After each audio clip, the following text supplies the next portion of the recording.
There have been times, even when they've been really good, a much lesser opponent. We talk about Northern Alabama all the time, the Jordan Travis injury. For one reason or another, they weren't ready playing to the level of competition. That was anything but on Saturday. The first 10 times they touched the football, they scored touchdowns. Yeah, it's an electric team. I think with the leadership that is being developed every single game, I think this is hopefully what you see consistently.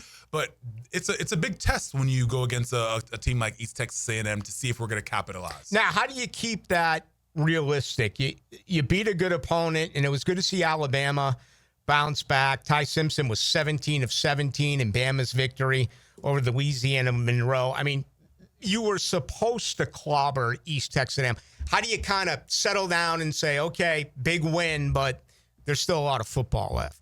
I think it's a big part of that is going to be the coaches kind of creating opportunities of leveling them out. And I think a big part of that is just watching the film.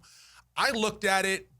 We did great. We were very dominant, but there was some missed assignments. There was some missed blocks. There was some things that need to be cleaned up. And I think that's where you want to focus on as a coach and say, hey, how do we clean these things up? Yes, that was great. Love the enthusiasm. I love the dominance as far as the scoreboard, but let's look at the nitty gritty and see how we can perfect everything. Well, that's good to hear. So what you're saying is despite a dominant win, there's still a lot of coaching that needs to take place with this very young team only playing 2 games. Oh, so I think there's a lot to get cleaned up. I think that there was missed assignments, there was missed blocks, there was a lot of little things that didn't really get seen just because of how dominant I think we are as a squad.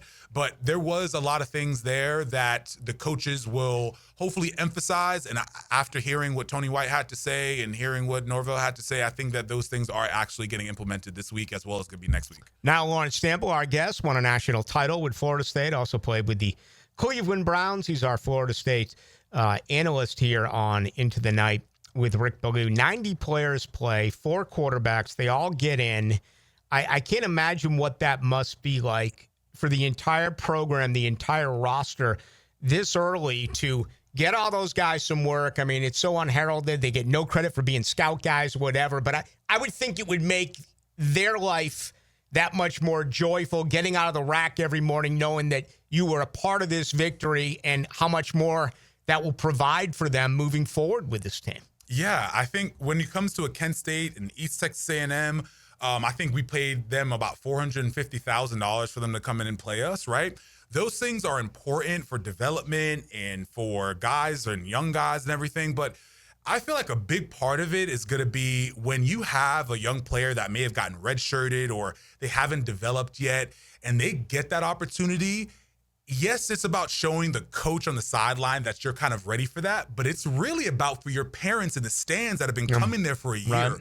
That I'm a dog, right? Mm-hmm. Mom, I'm a dog. I'm out here and I'm making an opportunity for myself. And when you can see it for yourself, I'm going to show it to you. Yep. And that's the opportunity that they got during East Texas A&M. I love to watch it, but that is the real nucleus of why a lot of these players play. So the coaches is great, but it's about mom and the aunts and the uncles that have been supporting them that can actually see this into fruition. I love it. It's my only criticism, and it comes, I believe, on my 6th question.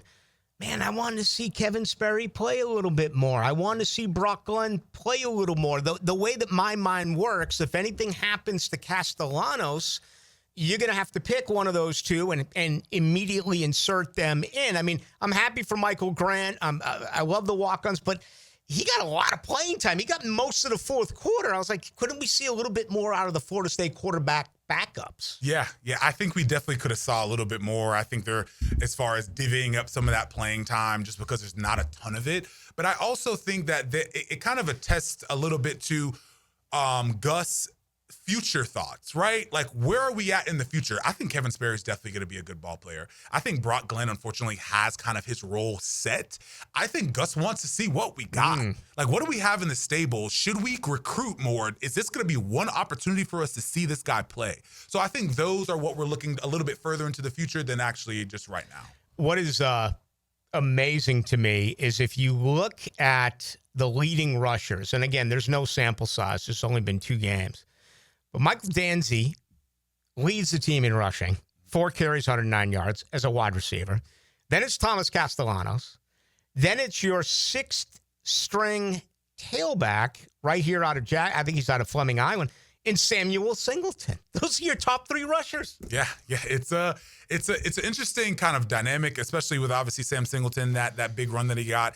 And Danzy, obviously, it's just kind of the way that the plays have been formatted, especially for Danzy. Those two breaks that he got are just textbook, being able to show his speed. It is elite. It's almost weird to watch how quickly he's able to close ground, and those defenders just can't catch him. Florida State, we talked about it before you came on air. I wish they would keep playing for a little while.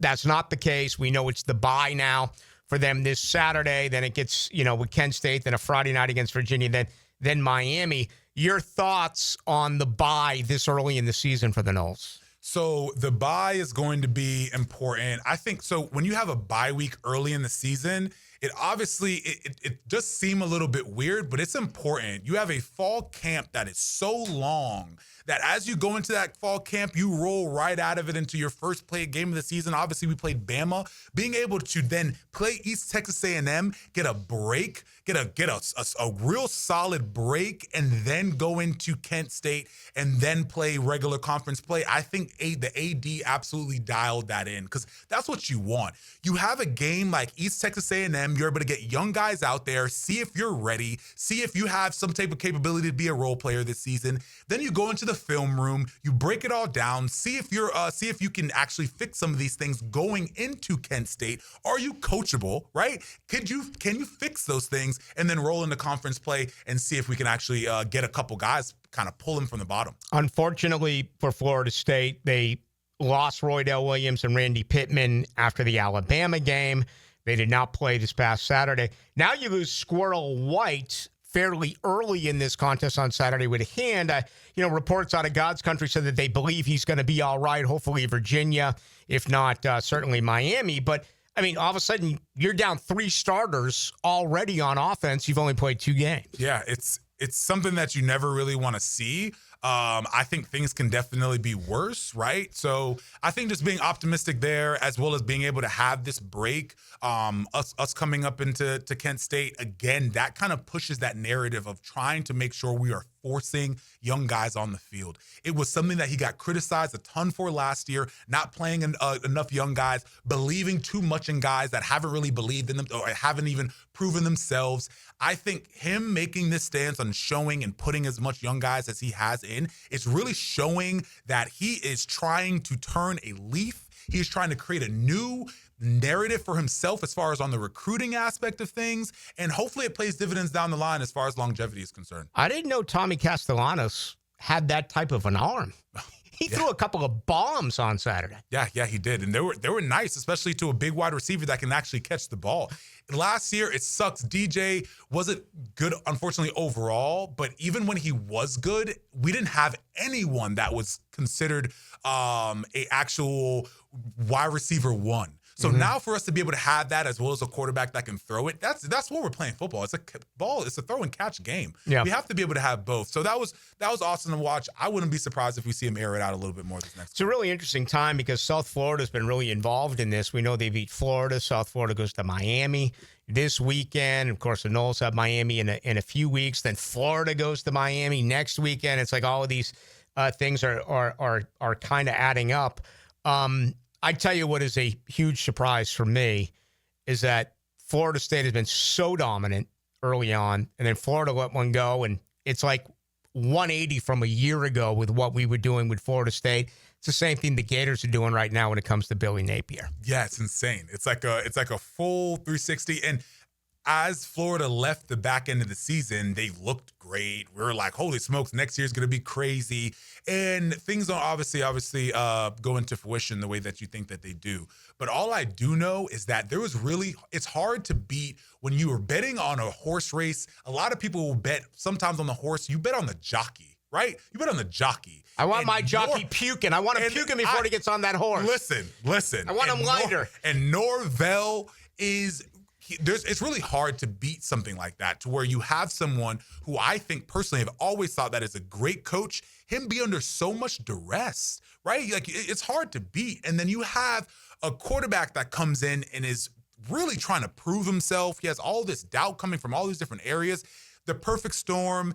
I think Norvell has really woken up, and I think that's obviously what we're seeing here come into play. And we'll see if Florida figures out how to kind of figure things out. Yeah, we'll see. And I'm glad you said that about Norvell, because this is this is impressive. It's very impressive. As a guy who has certainly criticized Mike Norvell, especially a year ago. I mean, him just overseeing everything that's going on is really working. And again, it's only been 2 games, so you can't get that far ahead of it. But it really feels like, Gus Malzahn in that offense and Tony White in that defense, he made 2 very good coordinator hires. Unbelievable. And it's the time and it's the tenure, and it's also the relationships that you build over time. Because obviously Norvell was with Gus earlier in his career, and that relationship obviously stayed intact. I heard something a little earlier today as far as we're going to be moving into is going to be head coaches moving into offensive coordinator jobs or defensive coordinator jobs, because the realm and the whole aesthetic of being a head coach is now not what it used to be. You're having to pander to a lot of these players. And I think we're going to continue to see that. Gus doesn't want to deal with all of those different things and all these different narratives that they have to kind of continue to push towards these kids and these NIL. So if we're able to have more Gus's and more coaches like that fill these roles that are kind of like really simple when it comes to it, and they can kind of get down to the nitty gritty of what they actually love to do, I think it's a great opportunity. And Gus is, I wouldn't be surprised if we have Gus here for a few years. You know what? That's a great point, because you wonder, is he going to get snatched up again? But because of what you just said, I mean, I have to believe Gus has a ton of money.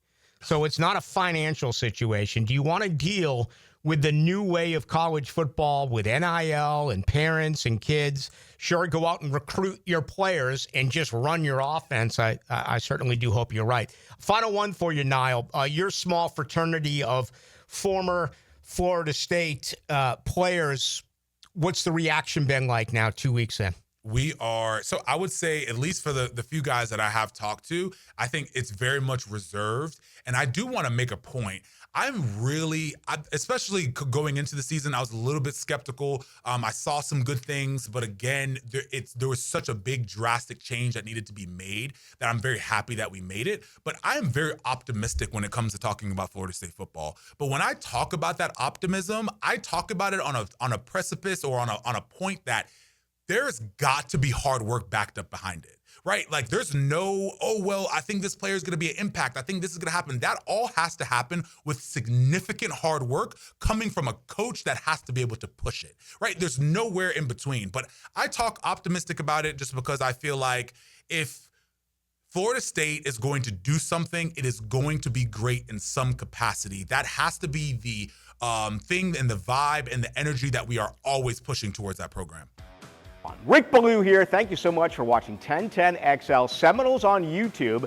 Before you click away, please like and subscribe to this channel.